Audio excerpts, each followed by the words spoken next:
राजधानी रायपुर के उड़ला थाना क्षेत्र के नागेश्वर नगर में शुक्रवार सुबह सनकी बेटे ने महज 200 रुपए के लिए दिल दहला देने वाली वारदात को अंजाम दिया। आरोपी प्रदीप देवांगन ई रिक्शा चलाता है। उसने जर्मन शेफर्ड कुत्ता खरीदने के लिए 70 वर्षीय मां गणेशी देवांगन से 200 रुपए मांगे। मां के इनकार करने पर आरोपी ने आपा खो दिया और घर में पड़े हथौड़े से वार कर मां की बेरहमी से हत्या कर दी।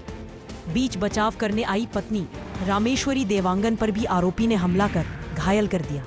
के वक्त घर में मौजूद 15 वर्षीय बेटे ने किसी तरह बीच बचाव कर मां को बचाने की कोशिश की और फिर भागकर लोगों को सूचना दी।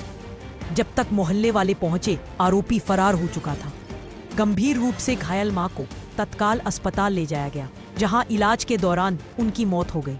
घायल पत्नी की हालत फिलहाल स्थिर बताई जा रही है और वो बातचीत करने की स्थिति में है। आरोपी प्रदीप के 3 बच्चे हैं, 2 बेटे और 1 बेटी। घटना के बाद से ही पुलिस आरोपी की तलाश में जुटी हुई है। पुलिस ने आरोपी के विरुद्ध हत्या और हत्या के प्रयास का मामला दर्ज कर लिया है।